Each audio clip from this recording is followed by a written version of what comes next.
नमस्कार, MP news में आप सभी का बहुत स्वागत है। आपके साथ इस वक्त मैं हूं श्रद्धा बुंदेला। मध्य प्रदेश में विधानसभा चुनाव जो है वो पूर्ण हो चुके हैं। 17 नवंबर को मतदान हो चुके हैं और अब 3 दिसंबर को मतगणना होनी है। काउंटिंग का दिन जैसे जैसे नजदीक आता जा रहा है वैसे ही वैसे नेता और जनता दोनों की धड़कनें जो है वो तेज होती जा रही है। इसी मुद्दे पर आज हम बात करेंगे। मेरे सहयोगी शार्दुल मेरे साथ जुड़े हुए हैं।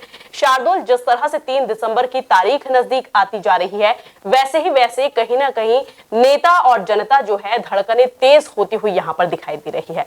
लेकिन सबसे बड़ा सवाल यहां पर यह है नेताओं का। क्या लगता है आपको किस तरह से सरकार बनेगी और काउंटिंग के दिन क्या कुछ होने वाला है? क्योंकि जिस तरह से हमने पिछली बार देखा था, कमलनाथ की सरकार बन चुकी थी, लेकिन ज्योतिरादित्य सिंधिया के दल बदलने के चक्कर में जो कमलनाथ की सरकार है वो गिर चुकी थी। क्या इस समय भी इसी तरह का डर जो है वो सता रहा है पार्टियों को? बिल्कुल श्रद्धा, जो प्रदेश की राजनीति है उसमें ये अभी सिनेरियो सामने आ रहा है कि जैसे जैसे 3 तारीख नजदीक आ रही, जो चुनाव परिणाम का समय आ रहा है, वैसे वैसे जनता की बात तो हम नहीं करेंगे, लेकिन जो नेताओं के दिलों की धड़कन है वो तेज होती जा रही है। और धड़कनें तेज होने का कारण इस बार ये नहीं है कि चुनाव हम जीतेंगे या हारेंगे। इस बार जो नेताओं की धड़कनें तेज होने का कारण है वो कहीं ना कहीं अपने एमएलए को बचाए रखना है। जितने भी विधायक हैं, जिस पार्टी से भी जीत के आते हैं, चाहे वो भाजपा हो या कांग्रेस हो, दोनों ही पार्टी के जो विधायक जीत के आएंगे उनको अपनी पार्टी से जोड़े रखना।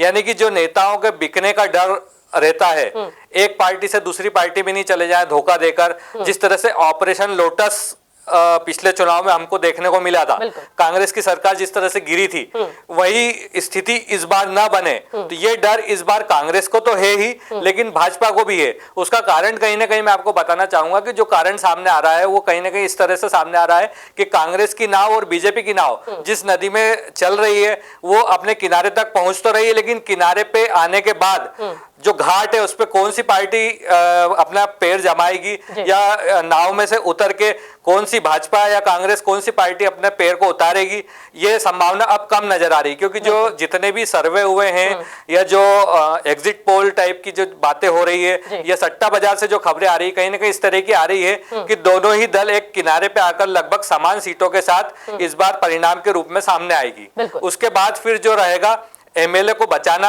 और इसको लेकर दोनों ही पार्टी अपनी अपनी रणनीति बनाने में जुट गई है। जिस तरह से बीजेपी के जो अध्यक्ष है, प्रदेश अध्यक्ष वीडी शर्मा, उन्होंने अपनी पार्टी के कार्यकर्ताओं को लेकर या अपनी पार्टी के जो बड़े नेता हैं उनको लेकर एक मीटिंग आयोजित की है। उस मीटिंग के अंदर उन्होंने कहीं ना कहीं कुछ निर्देश दिए हैं और इस निर्देश के साथ कुछ न कुछ गोपनीय उन्होंने चर्चा की है, जिसमें जिस तरह से जो ये विधायकों को खरीद फरोख्त का जो एक मामला सामने आता है उसको कैसे रोका जाए। वहीं की वहीं कमलनाथ ने भी इस तरह की पिछले दिनों एक मीटिंग ली है। उस मीटिंग में उन्होंने ऑपरेशन लोटस रिकॉल ना हो इसको लेकर अपनी चिंता जाहिर की है। बिल्कुल, यानी कि कह सकते हैं कि बैठकों का जो दौर है वो लगातार दोनों ही पार्टियों में चल रहा है। लेकिन शार्दुल, मैं यहाँ आपसे ये जानना चाहती हूँ कि जिस तरह से पिछली बार हमने देखा था कि जब ज्योतिरादित्य सिंधिया बीजेपी में शामिल हो गए थे, उसके कुछ समय पहले से ही ये चर्चाएं होने लगी थी कि शायद ज्योतिरादित्य सिंधिया जो है